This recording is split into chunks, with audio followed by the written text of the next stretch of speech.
Our opening words this morning are from Reverend Leslie Takahashi. All that we have ever loved and all that we have ever been stands with us on the brink of all that we aspire to create.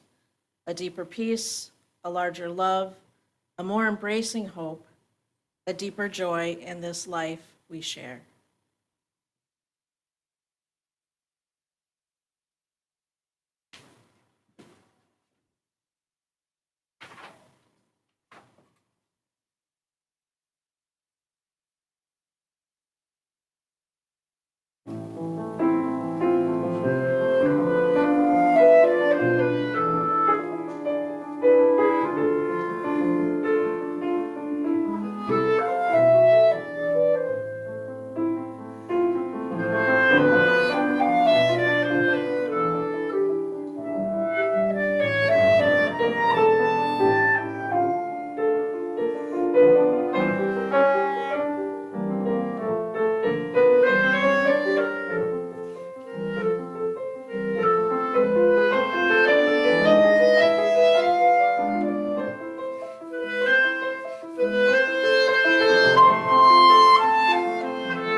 Good morning. Welcome to Minnesota Valley Unitarian Universalist Fellowship. My name's Laura. I'm the minister here. We welcome you here, whether you're a longtime member or whether it's your first time here. I see we have some visitors here today. There's a visitor form that you can fill out downstairs in the lobby. If it's your first time and you're visiting us online this morning or later this week on Zoom or YouTube, there's a link for the visitor form in the chat or the comment area, so please check that out. I want to dive right into announcements because I have a whole bunch today. So first off, next Sunday is flower ceremony. For those of you who haven't been here before for that, it's kind of a big deal. It's kind of an anchor service for Unitarian Universalists. And this year is the 100th anniversary of the flowers service. So we'll learn about that and celebrate that next week. Part of that ritual and service is that we ask folks to bring flowers with them, and then at a point during the service, we bless those flowers, and then everyone leaves with different flowers than what they brought. So please bring a flower or a small handful of flowers from your garden if you have it. Grocery store is fine too. After the service next week, we'll be having our annual spring picnic, and that's at, I didn't write this down, that's at the park that there's a link for in the Friday email and in the Unison. It's the same park last year. Moyer Park. Highland Park. It's the same park that last year you went to. I was on sabbatical, but I know that a lot of you that are members here probably went because I heard there was a great turnout. So that follows the service next week. So please bring an item to share at the picnic. The Unison for the summer is out, so we just have one for the entire summer. So please check that out for things that are going on this summer. If you're in any groups and committees, make sure you're checking with your folks to see if you are meeting or not during the summer. I know some groups and committees meet and some don't, so make sure you check that. Summer, which brings me to summer services, because we are on the cusp, right? We are literally this weekend on the brink of the change. Although June is kind of an in-between month for us here. So in July and August, I'm only in the pulpit half the time, which means that I'm depending on lay leaders to fill the spots that I am not in the pulpit. So if you have got something to say, something to preach, looking at you, there's a sign up right out there. You can sign up to lead a service. And that can be anything. That can be something that you feel strongly about that you want to talk about, or if you want to lead a discussion about something, you can do that. It's really kind of a wide open kind of a thing. Also, what we need for the summer, because next week is the last week that Nicole and Lark are on the schedule. So I need musicians for the summer services to sign up. If you play piano, ukulele, the mouth harp, anything, you can sign up to be a musician so that we're not completely reliant on videos for all of the music this summer. So please see the sign-up sheet out there, or else there's a link to it in the Friday email and in the Summer Unison as well. Now, as many of you know, we are in partnership with Dakota UU Congregation and First Unitarian Society and are gearing up to sponsor 3 refugee families who've been displaced from Ukraine because of the war. These 3 congregations are working in tandem with a Light organization who was here and spoke in April, I think. They're a refugee nonprofit area in the area. The goal that they have set for fundraising is $40,000 between the 3 congregations by July 1st. Keep in mind that FUS is a big congregation with deep pockets, so don't get too overwhelmed by that number for our size. This money will help get airfare to get these families to Minnesota and get them in initial temporary housing. It'll help with transportation, food, and clothing. The Wilson Social Justice Fund of the First Unitarian Society has presented a $5,000 challenge grant towards this project, payable only when an additional $5,000 is pledged by individuals to match the grant. And we appreciate their philanthropic energy on this part to get things rolling. You can donate by sending us a check with Ukraine refugees in the memo section, or you can donate online through our secure donation site in the fund designated for Ukrainian refugees. However, please do not open your phone and try and go there now, because I just got this information late last night, and I have not spoken to the powers that be, who are Jeannie and Richard, to actually set up the link button for that fund. I see you're all not racing for your phones yet, but keep this in your mind, and I'll get an email set up for Jeannie to send out. I'm not sure if she's working tomorrow, it's a holiday, but look for that in your email this week, and then in the Friday email and such later in the week for where you can donate to get that going. We'll also be doing our Sunday sharing in July and August as continued support for those families. So, because they'll need quite, I think, Nan, how many families are coming for is it just one or is it?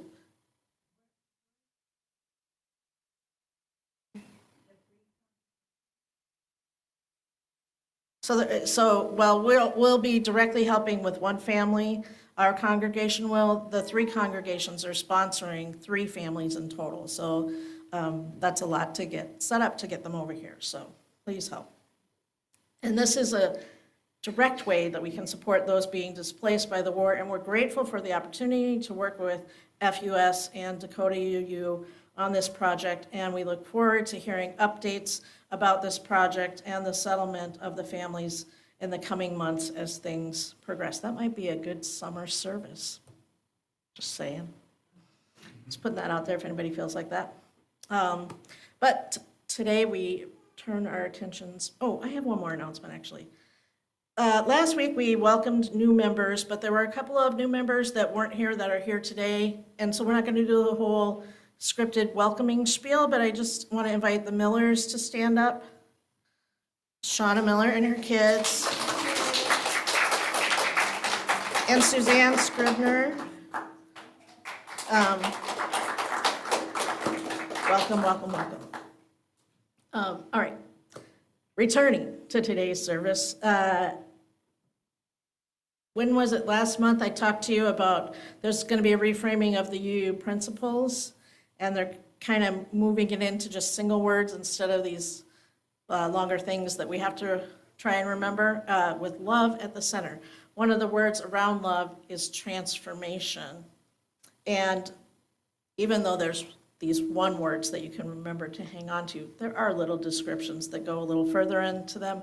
And so today I chose the words that they use to describe transformation for our chalice lighting. So if you can all join me in the words for today's chalice lighting. We adapt to the changing world. We covenant.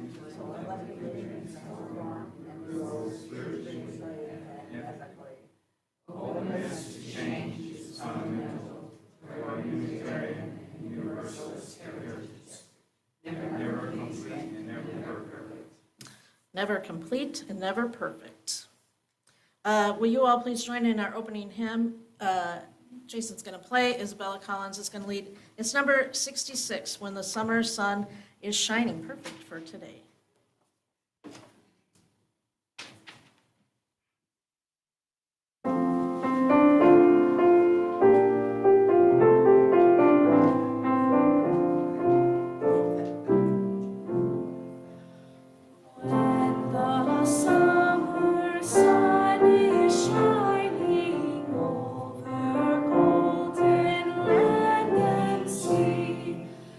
And the flowers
lovely little hymn. I don't know that we've sung it too often before. Is my mic on? Yeah, there we go. I was just saying it was a lovely hymn, and we should sing it more often. I also wanted to acknowledge the team that's helping everything go this morning. The Alfreds, yes. Richard's gone today. Kathleen and Holly are holding down the fort on tech in the back.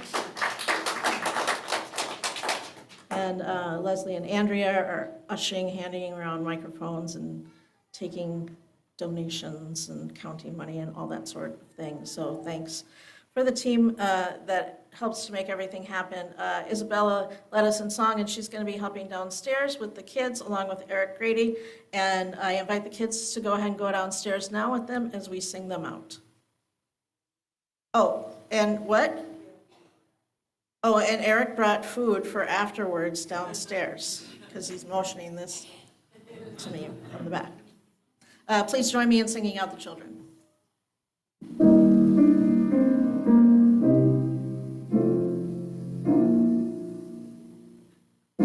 Where you go, I will go, children. Where you go, I will go. Where you go, I will go, children. Where you go, I will go. For your people are my people. Your people are mine. Your people are my people. You're divine, my divine. Where you go, I will go, beloved. Where you go, I will go. Where you go, I will go, beloved. Where you go, I will go. For your people are my people. Your people are mine. Your people are my people. You're divine, my divine.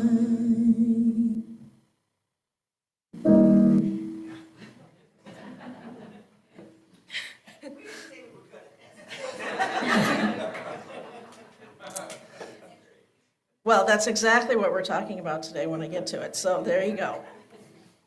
Each week we set aside a few minutes to lift up the joys and sorrows of the congregation. If you're on Zoom, you can type things in the comment section and we can read it aloud here.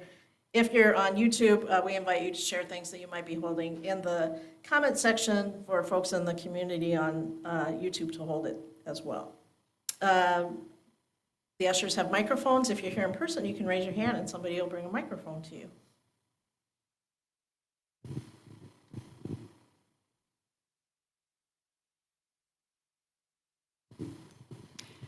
Hi, my name is Laura.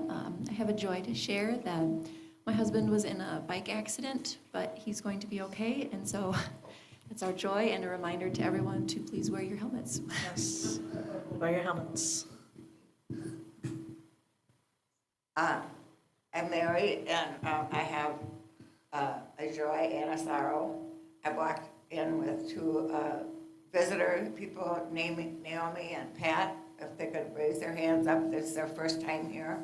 Hi. And my sorrow is that Marge is having a great deal of trouble with her back, and she has to be on a heating pad, and that's where she is today, but she wanted to come. She's having a rough time with that.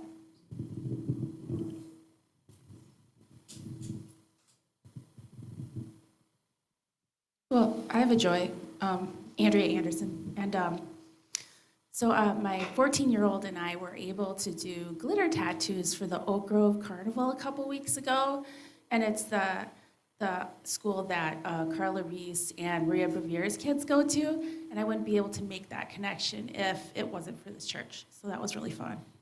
Awesome.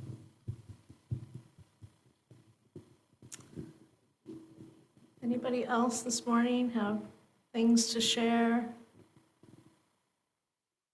Kathleen?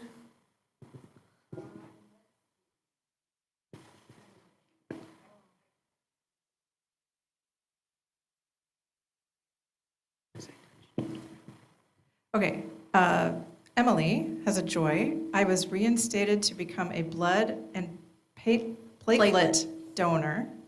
The new FDA rules allowed me to do so. Sorrow, my mom is living in an unsafe home for her mobility needs, and I hope she makes better choices soon.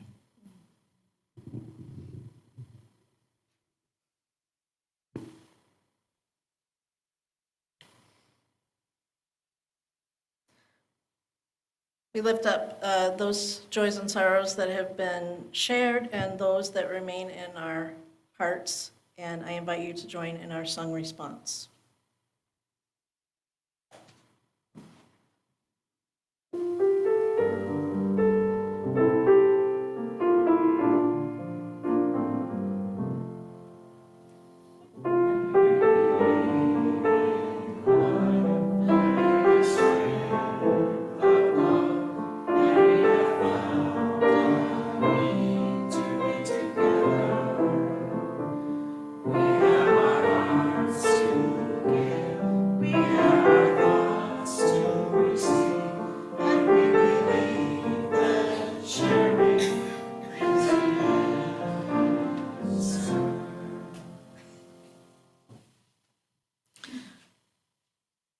For our centering space this morning, I want to share this piece by Nicole McKay in honor of Memorial Day. Wreaths of red poppies lying in the World War I British memorial to the missing of the Somme. We gather to remember those who could not grow old and those forced to grow old long before their time. We gather to mourn and grieve with one another all of our losses, the people, the stories, the loved ones, and the futures that could have been.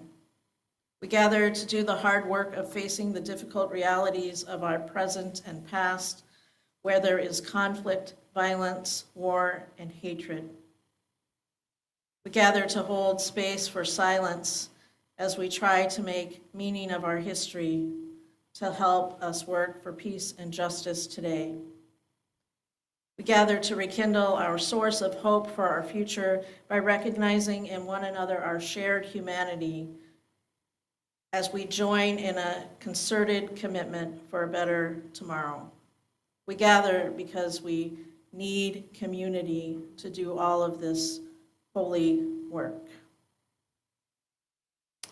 And on this Memorial Weekend, we honor and remember those who we have lost and vow to do our best to continue to work for peace in this world. Amen.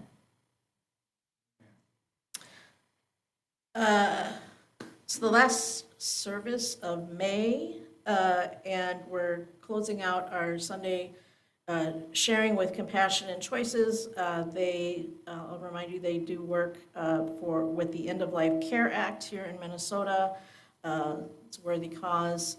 I think I put a little thing for it on the back of the order service. If you're here in person, you can check that out. And we invite your generosity as we close out our Sunday sharing with them this month.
Unitarian Universalism is not a religion that is set in stone. We don't have mantras or creeds that dictate our faith. We don't have a prescribed set of beliefs. There's no test. There's no scriptural authority. We don't require a belief in a specified higher power. And when we do mention a higher power, it's often an underlying universal source of power, creativity, life, and love. And we give it many names and often refer to it as beyond naming at all, instead just referring to it as by description, like saying spirit of life. Throughout the course of our history, both on the Universalist and the Unitarian side, this was not always the case. Both denominations are rooted in Christianity, with the Unitarians coming out of the Radical Reformation in the mid-16th century, and the formal Universalist Church coming into being in the late 18th century. In the century since then, both denominations went through many theological changes and shifts before finally joining and arriving where we are today as Unitarian Universalists. So it is absolutely fair to say that Unitarian Universalism is a work in progress. It is our ever-evolving experiences, knowledge, and needs that shape our faith rather than anything that is set or fixed. Knowledge and needs that shape our faith. Love shapes our faith, ever moving. Now, this doesn't mean that we fly around all willy-nilly, right? No, I mean, as I said, love is at the center of our faith, and we do have principles and values that guide us along the way, but those two we examine from time to time to be sure we're going in the direction that we want, which is what we're doing this summer, right? We're re-examining the 7 principles and setting out to reframe them all together. Now, to admit being a work in progress is not always the easiest thing to do, as it goes straight up against a very tightly held value in our culture of perfectionism and assuredness.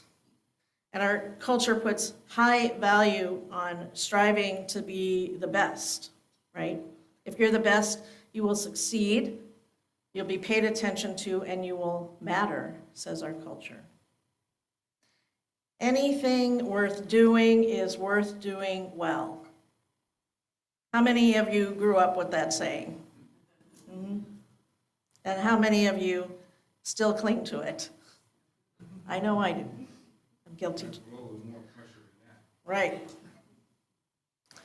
Now, I want to be clear here. There's absolutely nothing wrong with doing things well, right? Unless it's a well-done steak. And then the former chef and I and you might have to have a conversation about how you're eating your steak if you eat steak. But culinary questionable choices aside, doing things well is great. Keeps us safe and productive, right? Keeps us healthy, keeps progress going. The problem arises when doing things well is the only thing that matters, and we get stuck in it. Then when we fail to do things well, and by that I mean do all the things well, we judge ourselves and one another, often in tiny incremental ways that chip away at our own self-image and our acceptance of one another. And all of this is done in the name of perfectionism. Anne Lamott writes, "Perfectionism is the voice of the oppressor, the enemy of the people. It will keep you cramped and insane your whole life, and it is the main obstacle between you and a shitty first draft." Right? I think perfectionism is based on the obsessive belief that if you run carefully enough, hitting each stepping stone just right, you won't have to die. The truth is that you'll die anyway, and a lot of people who aren't even looking at their feet are going to do a whole lot better than you and have a whole lot more fun while they're doing it.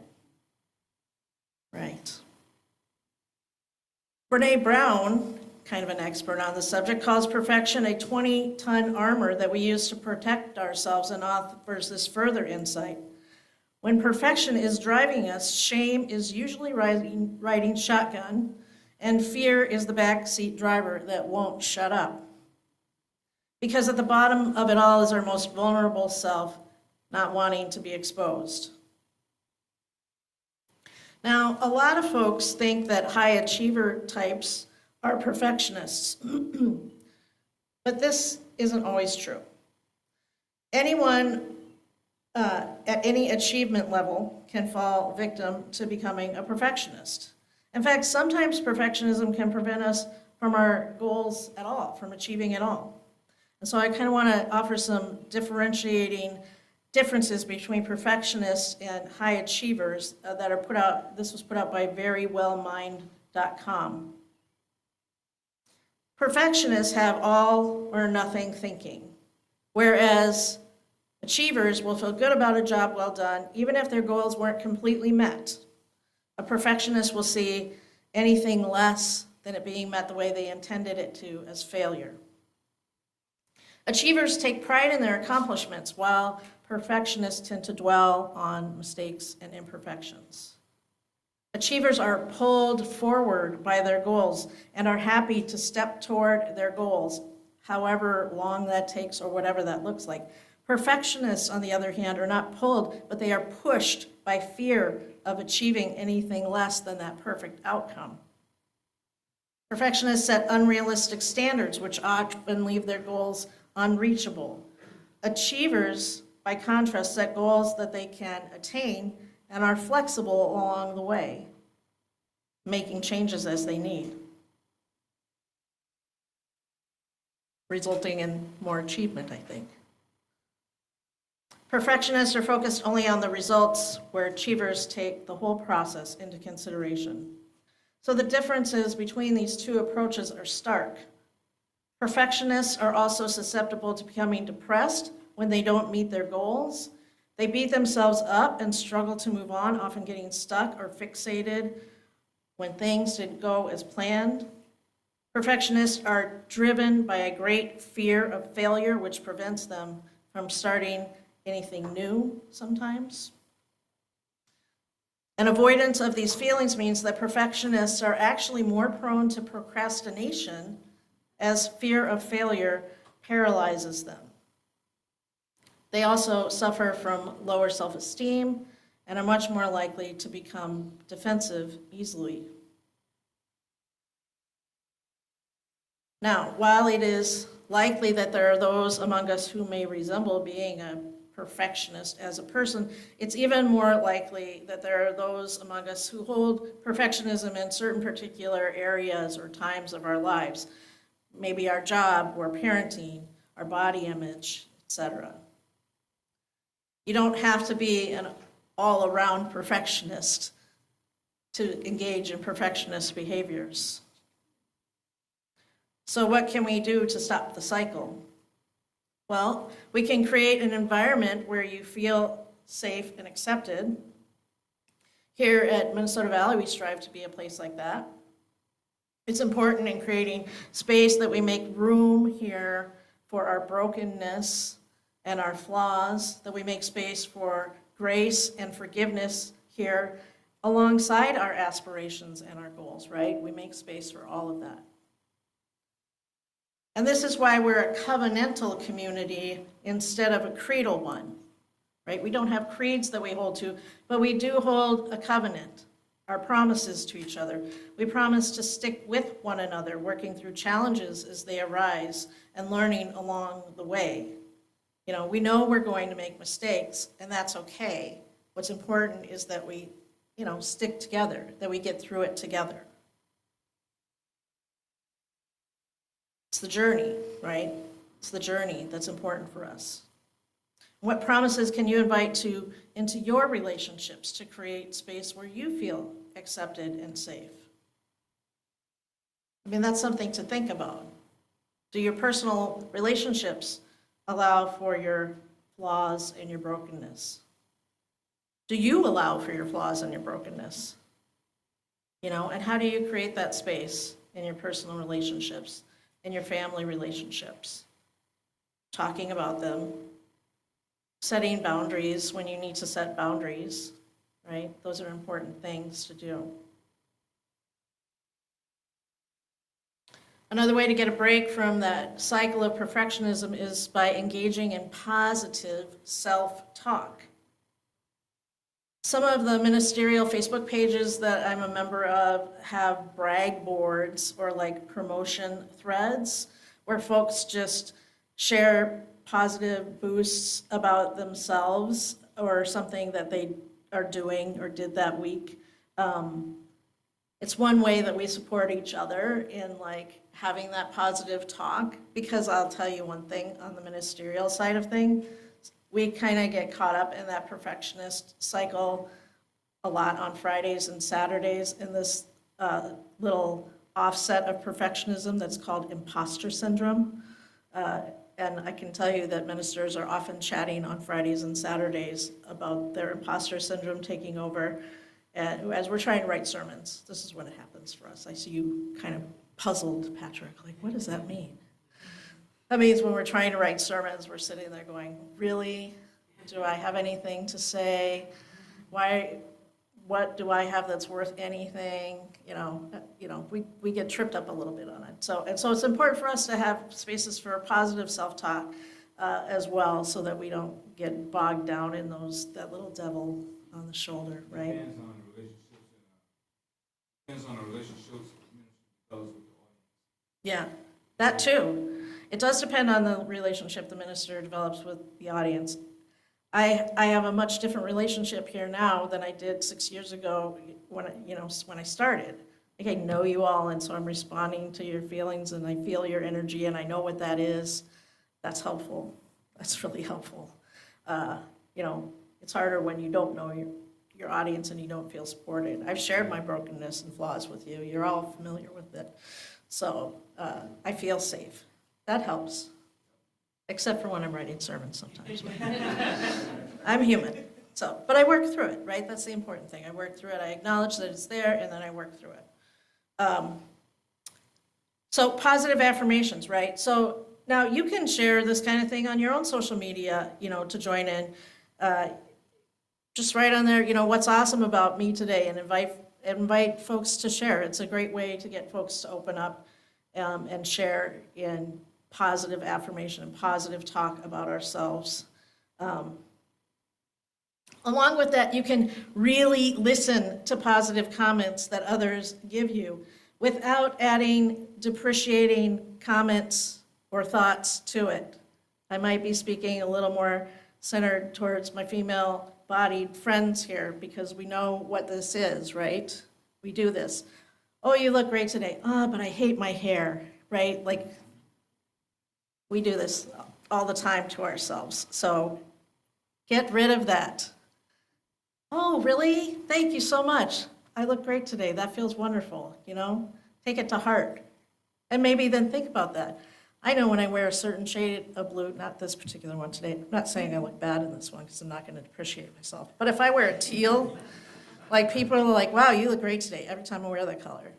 And so now what do? I wear that color a lot, because it also makes me feel great, because I know that people see me as brighter and more energetic, and so I start to see myself that way as well. So pay attention to comments and be your fabulous self. Let people tell you you're fabulous. Let it all in.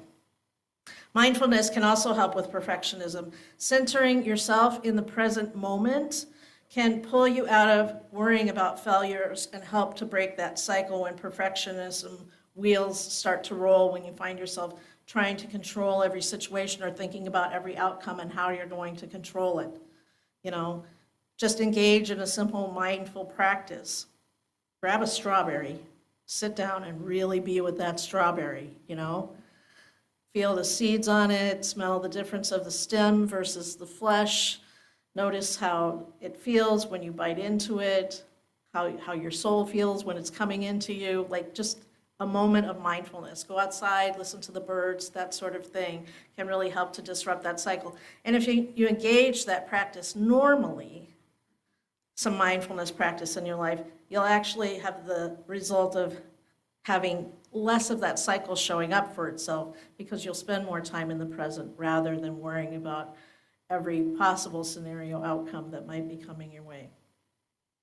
Now, of course, you can also seek professional help. Having a counselor, right, or having a therapist is a great idea. If you find yourself stuck in perfectionist thinking, if you find yourself obsessing over outcomes on things, if you find that it's messing up your relationships, if it's robbing you of joy, that's a good time to think about talking to somebody who's really good at helping you navigate some of this stuff and learn some different behaviors that can bring you more joy and acceptance in your life. So reach out when you need help. Now, all of this adds up to shifting our thinking from that we need to be perfect, right? We need to do everything as best as we can all of the time in all the ways, shifting that to thinking of ourselves as a work in progress. Because we are always a work in progress, and we do not need to tear ourselves apart constantly thinking that we're not that. Words of Mary Oliver sing true here. You do not have to be good.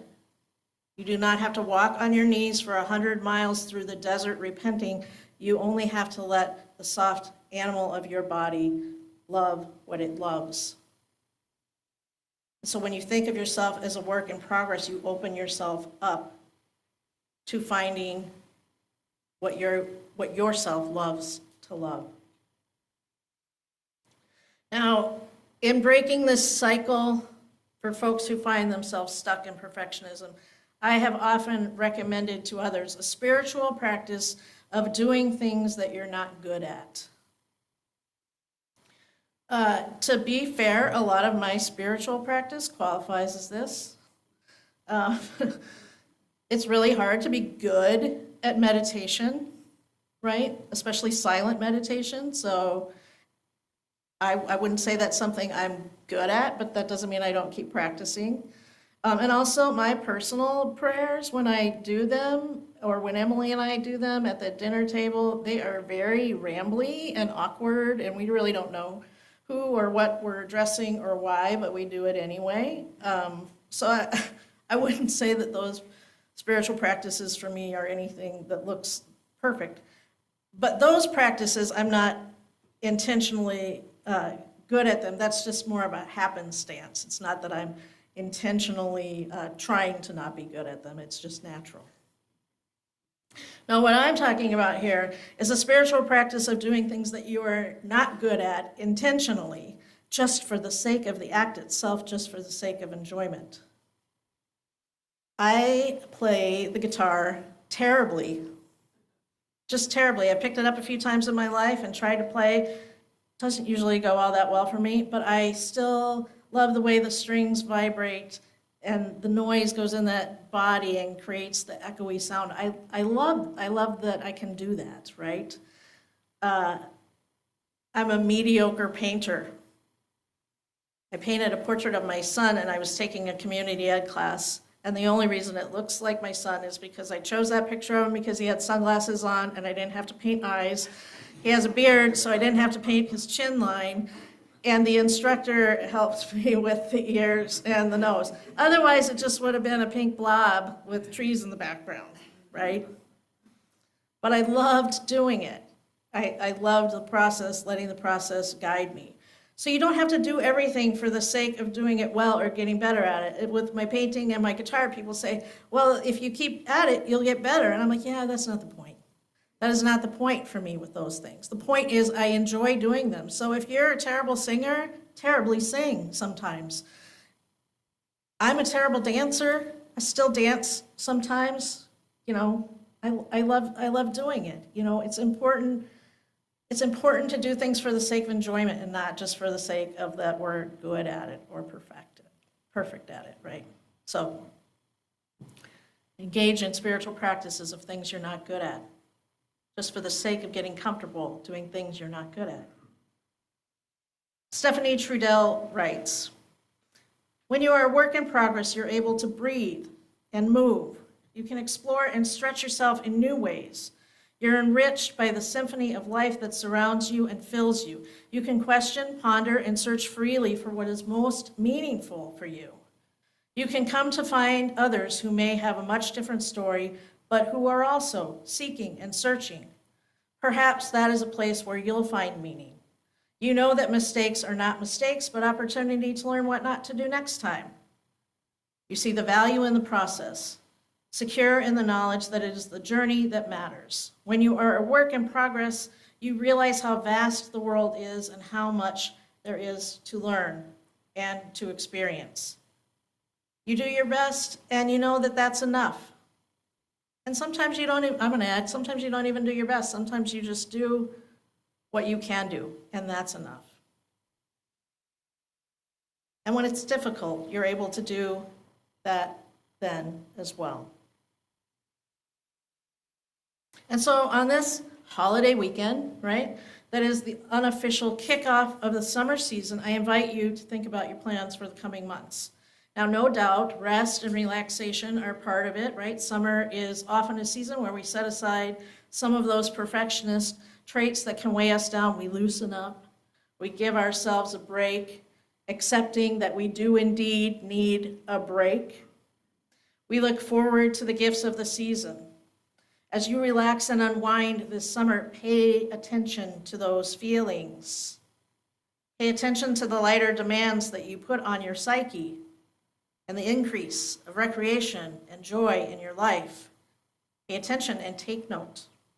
And then when the seasons change again, as they always do, take some of that with you, some of that break that you give yourself in the summer, some of that letting yourself be a work in progress instead of a perfect goal-achieving machine. The ease and joy that we find in summer need not remain there.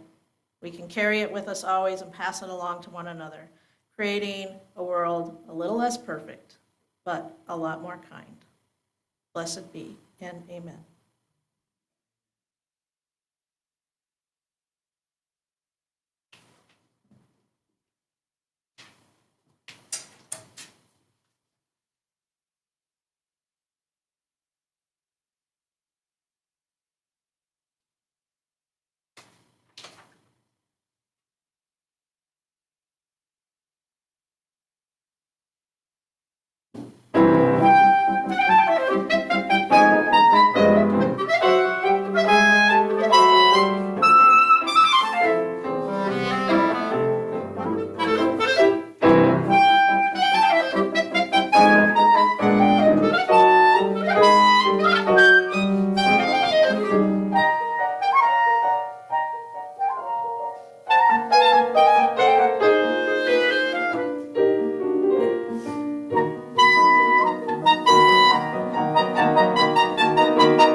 all please join me in the words for extinguishing our chalice?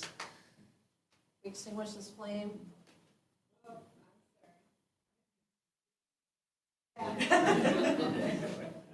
Is it in the order of service? No. You know. This flame, but not the light of truth, the warmth of community, or the fire of commitment. These we carry in our hearts until we are together again. Good. Well, that's good. For the new folks who might not know it, it's a beautiful thing we recite every week. Should we do it again? Let's just do it again. We extinguish this flame, but not the light of truth, the warmth of community, or the fire of commitment. These we carry in our hearts until we are together again. There we go. That feels better. So it's the last service in May. We've been exploring creativity all month, and so I leave you with these words to end on. May the call of creativity arise again from within. May your own creative unfolding leave you in awe. May the beauty that has blessed you lead you to create beauty for those you love and for those you do not know. May the creativity that arises between us help to birth the world anew. Amen. Amen. And there's treats downstairs, so please engage in visiting with one another and enjoying whatever delightful thing Eric brought. Have a good week, everyone. Stay awesome. I'll try.